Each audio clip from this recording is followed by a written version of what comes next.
Well, are we done? Yeah. Welcome then. Something different from us, just purely because we're in the car. We're on our way back from Portsmouth away. So yeah, you're watching that Millwall podcast, and this is your post-match reaction with yours truly, Mickey Simpson and Omar. So good evening. How are you? You alright? Even though I spent all fucking day with you, cunt. Portsmouth away. Yes. It was wet, Cold. shit, slippery floor. It was definitely a tactical based game what just didn't seem to work really, did it? No, mate. Yeah. Shit day written all over it, really, wasn't it? I mean, yeah, like we mentioned, the weather was shit. Team was a bit of a surprise. Obviously, we saw the team news hour and 15 before kickoff, like we typically do these days. Alfie Doughty's in the side, Langstaff and Ivanovic up front, Danny Mack's back in the side. I felt a bit optimistic, to be fair, at the time. Not going to lie. Yeah. Weren't sure what to expect. Yeah. Obviously, Portsmouth not won in 5 or 6 games. We just talked about in the show last night, mate. And yeah, it was drab. I mean, the first 10, 15 minutes or so, I think we weren't too bad. I think we were holding it together. We were okay. We were having a few chances. We seemed to be definitely taking it to them. And then I don't know what happened, but all of a sudden they just, I think maybe with their wing backs, etc., they just suddenly were overpowering us, and they were just getting down the side. We should have had, with the 5 at the back, really should have given us extra defence, but it didn't. Yeah, I think you mentioned 5 at the back. Obviously, I mentioned Doughty, McNamara inside. It was basically a back 5 with Crocombe in goal. Then we had Sturge, Caleb Taylor, Kramer as a back 3, Danny Mack and Alfie Doughty either side with McDelboy, Denor, and then kind of Ballo, Langstaff all kind of round the Ivanovic. Yeah, I wouldn't go as far to say we took it to the first 15, but we was in the game. It was we had fair share. There was no real kind of onus on either side at the time. No real chances sticking in memory early doors, mate. But yeah, I think the formation, I think it was obviously deliberate. I think I said to you during the game, it was clearly an intent to try and counter their threat in the wide areas. Jacob Murphy comes to mind, or Josh Murphy, whatever his name is. There's 2 brothers, one's at Newcastle, one's at Portsmouth. The one that plays for Portsmouth comes to mind, and all the players, they move the ball quick on the counter attack and they turn it on you and in the wide areas. And I think it was deliberate by Neil to try and prevent that kind of threat. He mentioned it in his post-match, didn't he, as well? He's seen teams play well against them playing this way. We looked really clueless. We've had 2 weeks on the training field, but I don't know where he decided he wanted to play this formation. But yeah, it didn't work, pretty much. Poor, really poor. Yeah, and also you've got to take into consideration that he's probably had a hard time because Cooper was out, and he had to jiggle the squad around and obviously get people who weren't necessarily fit in because there are obviously 3 games this week. Yep. Today, obviously, we've got an extra day because I think Sheffield Wednesday's playing tomorrow.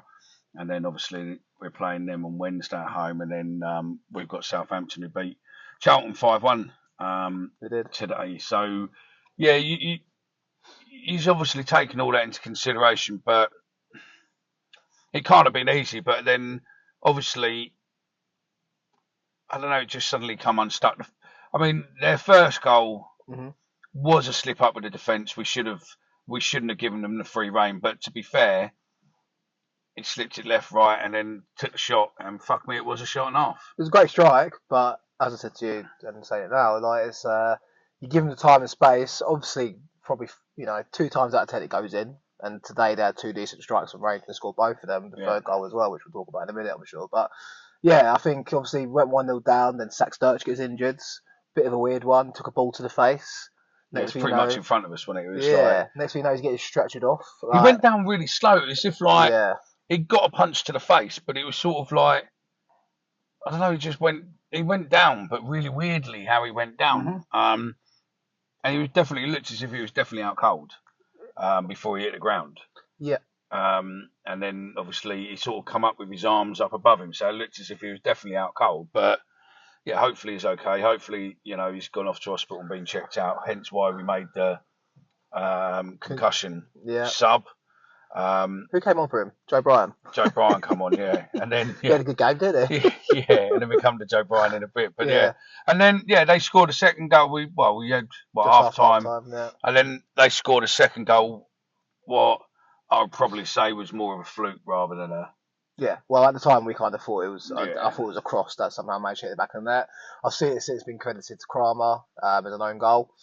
Yeah, no answer to it really. Kind of obviously took a deflection off their player, our player of Kramer in the wide area. Kind of then looped over Croker, who was scrambling backwards to try and get to the back of the net, and unfortunately the ball beat him to it. So yeah, I mean, yeah, how's your luck? Obviously 2-0 down. Deservedly so, I'd say. Portsmouth went 2 ahead, and just yeah, after that it's kind of damage limitation, it felt like, really, especially when, as we mentioned, Joe Bryan, who came on, got himself sent off, Mickey. Yeah, well, Joe Bryan come on for there, but then it was weird because Joe Bryan come on, was doing okay, and then we went for the 3 subs. So we took Doughty off, we took Danny Mack off, and we took Doughty, McNamara, and Langstaff. Langstaff off, yep. And then we put Idemo on.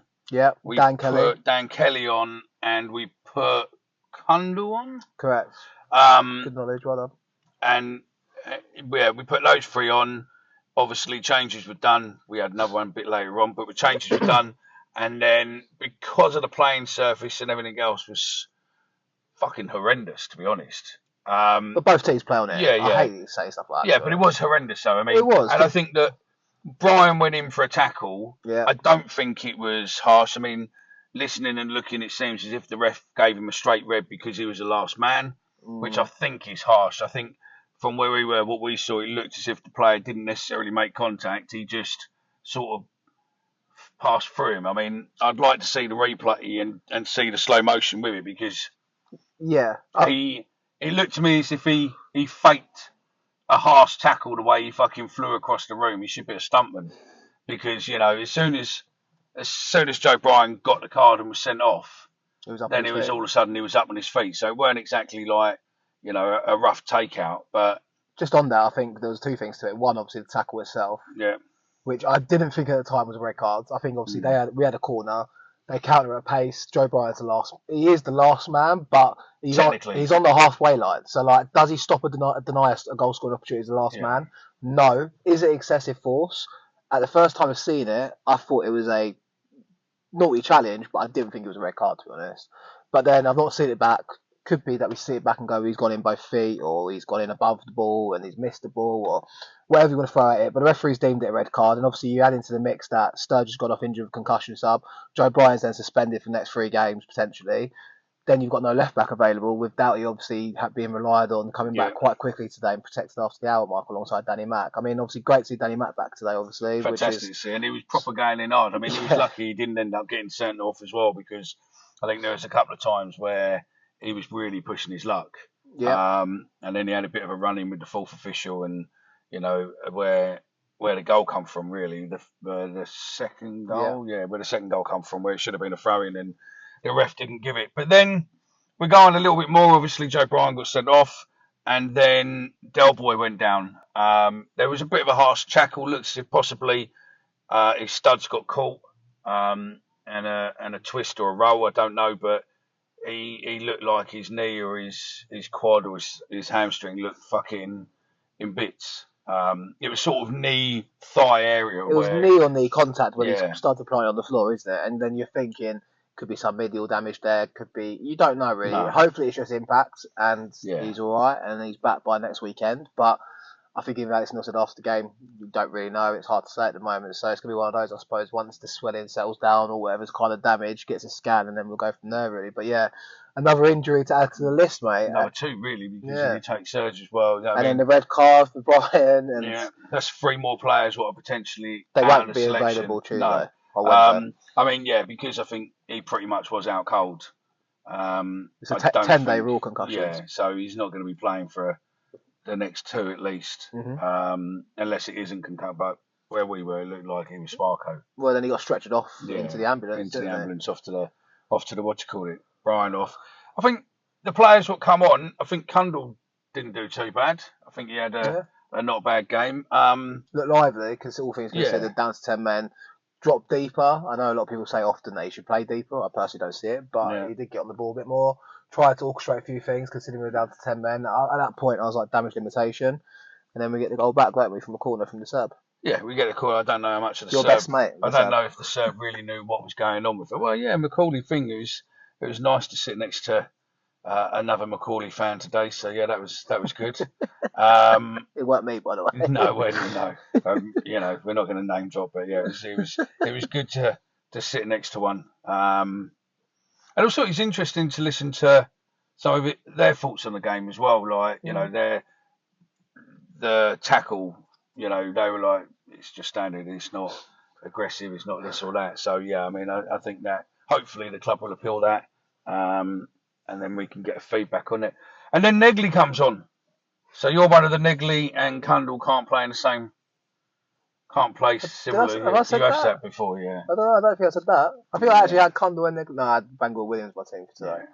I don't think they can't play. I don't know. I don't think I've ever gone as far to say they can't play in the same team as each other. They are two similar players. Did Negley come on after the third goal or before the third goal? I feel like he came on after. No, third goal was in extra time, wasn't it? No, the third goal was about 10-15 minutes to go. So I don't know. Either way, yeah. I think he came on about 75, didn't he? And I think they scored 70. I don't know, something around that time as well. But anyway, yeah, Negley came on. You didn't credit the Serb much because you say you didn't know much about it. But I do want to say, I think he won the corner by getting down the line, and then he did score the corner. Just putting it out there. So it's a goal for the Serb. He's third of the season. I mean, look, we're getting on that. Yeah, but we're getting onto that because all the way through the game, he kept having the touch of a fucking. I'm not going to say the word I was going to say now, but he does. He does have the touch of David. Do you know what I mean? He every time he got the ball, he'd kick it onto the other foot, and then he suddenly lose it. And he just didn't look. He hasn't looked on it for the last little while, and he wasn't on it. And I mean, he's probably still got the that he didn't get sold and all that. Look, I understand that, but it was something what we said while we were watching. Is he really suited for English football, or is he more suited in the way he plays? Because he's not like, if you put, Macaulay on there, he's all over the place. He's chasing down balls, everything. The Serb don't do that. No. The Serb don't run around. If the ball's near him, he'll run to it, but he won't run, 20 yards to get the ball as such. He done it against Preston and scored a goal. Yeah, but no, he's standing in front of the keeper. I know what you're trying to say. He's standing in front of the keeper, and the keeper fucked it up, and then he chased it down. But he was only fucking in front of him. He forced the keeper into the mistake. Yeah, because if you watch him every game, he's watching the keeper. Everyone else is looking the other way. He's watching the keeper. So I get that. But on today's game, he was having a bullshit. He was having a rough game. He was poor with the ball, but without the ball, he gave it always all, like he always does. I know the point you're trying to make there. I think, look, with the ball, I just think he's better he looks more suited probably within a European team potentially than what he is within an English team because of the way they play. I think the pace of the game definitely seems to be missing him at the minute. Last season, he obviously went on the run towards the end of the season. We've not really seen that from him this season, but I do have to say he scored 2 in 2. And goal scorers are judged on their goals. Forget everything else when you look at the records, right? So I'm not saying he was good today by any means, but I think there was glimmers to say that there's still Ivanovic in there that hopefully we can unlock. He's still only 20 years old. We need to kind of support him through this because he's obviously had the tricky spell this season. But hopefully, especially with the run of games we've got coming, we need him because Coburn's injured and Langstaff didn't really show much today either. I'm not saying Ivanovic showed much more than Langstaff because he didn't. They're probably both similar. But Ivanovic got the goal and he actually put himself about a bit. Langstaff was in a weird position, and I don't know why we played that formation today. We did. It would have been interesting if we just went 4-4-2 with them two up top. I would have been interested to see that, which we might see by Wednesday. Who knows? But yeah, time will tell, mate. No, I agree. I think also if you look at it today, I think it pissed me off when we watched the game that they do all that effort to get it forward. Yeah. And then they retreat. Yeah. It's like here we come. We're knocking the door and we run away again. And it's like the ball was going. I mean, I reckon if you looked at it, I reckon probably Max touched the ball more than anyone else. Yeah, he had the ball so often, it was unreal. Both Ivanovic, Langstaff, anyone in the forward area, Ballo were all guilty of it. I think Ballo actually had picked the ball with a bit of directness, but the other two in particular, it was very much more breaking on the counter attack here, and then they kind of turned back to go home safe. The fullback's done it too. Doughty done it a few times, and Alex Neil was losing his patience with it. And the same with Danny McNamara, where they're in position where they could progress the ball forward, and then Alex Neil shouting from the touchline, "What we're doing here?" Because I think what Portsmouth did today was they got the ball, won it, and countered on us. We made a mistake for the third goal, which we're about to talk about. Harding gives the ball away. 3 passes later, Gazers through on goal, smacks it in for 25 yards again. Great strike, great finish. But the point is they get the ball forward with intent, and that's what we were worried about. Gave the ball away cheaply a couple of times, and that's all she wrote. Yeah, I mean, look, there was a lot of dark arts today. There was a lot of shithousery. I mean, their manager looked as if he was controlling every inch of that game by telling players where to stand, where to run. When our players were taking the piss a bit with throw-ins, when Harding was, moving up the pitch, he took, fucking probably gained, if he was NFL, he'd have fucking got a first down and stuff because he just fucking hammered, halfway up, close to the halfway line when he shouldn't have done, took the first throw, went out again, and then done the same again, gained another 10, 15 yards there. So good luck to him there. But I don't mind it though, because they've not won in 5 or 6. He's going to do everything he can to get a result today, and they got a result, and we didn't. Yeah, and I think realistically, when you look at it on a wider play, I think tactics should have worked. I understand why he played them. I think sometimes our players don't seem to be able to do the basics. Yeah. When they have to stick to a certain set of basics, they seem to think they're better than that, and I think we've seen that over this season with a few games where we've just done silly mistakes and it's cost us. And I think that the dark arts, the amount of pulling of shirts, the amount of going down, the amount of pushing, there was lots. The Serb got pissed off with a couple of them and shoved them about and stuff. Danny Mack went for a couple of them hard, and they reacted. The ref, Joe Bryan's red card. The ref weren't going to do the red card or the corner. The players were all around them. Or the corner, what was a throw-in, wasn't it? Or the corner. All of a sudden, he awarded it one way. Then all of a sudden, once the fans and all the players were around him, he suddenly then changed his whole opinion. I think the linesman flagged up as well, but the linesman's up the other end. He didn't fucking see where it was. No. And, you look at it and you go, okay, fine.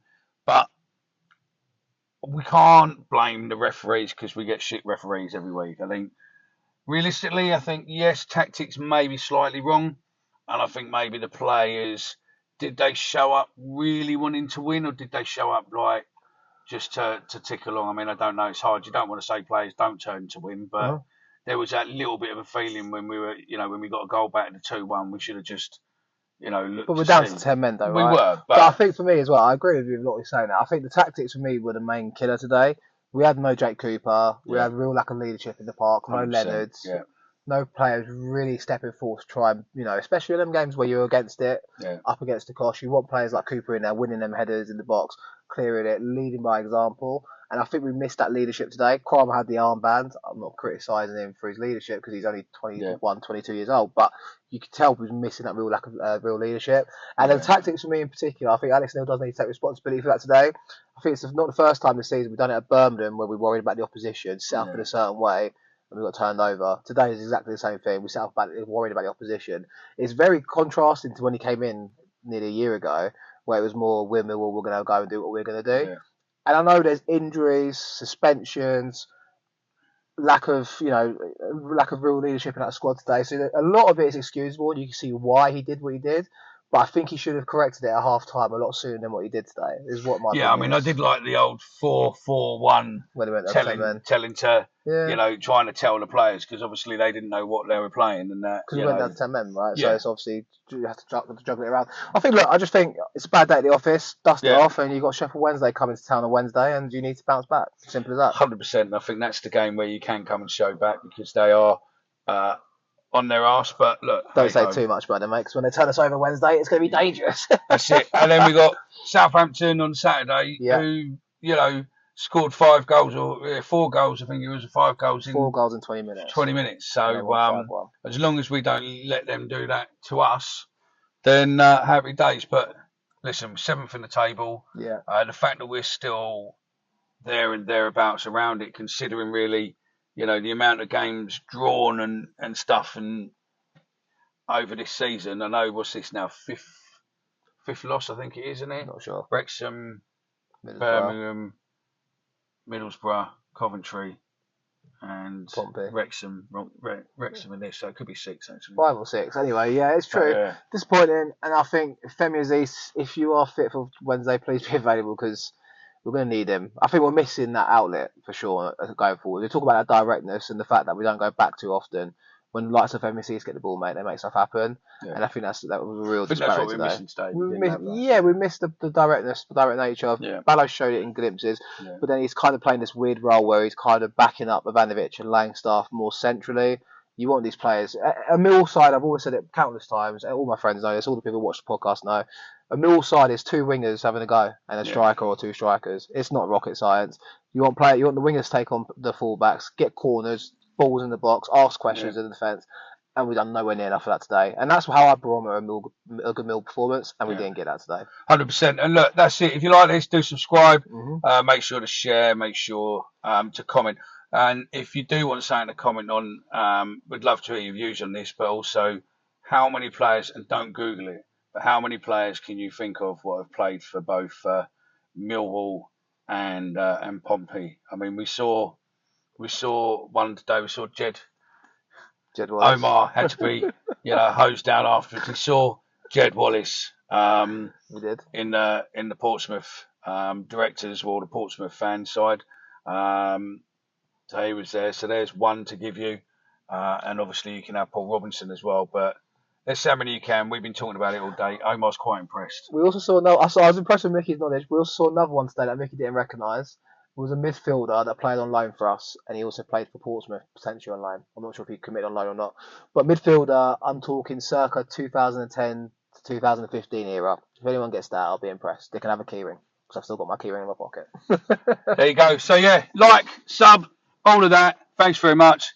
We go again. We go again, and see you later this week. Preview for Sheffield Wednesday. Laters. I can't even fucking reach. Go on.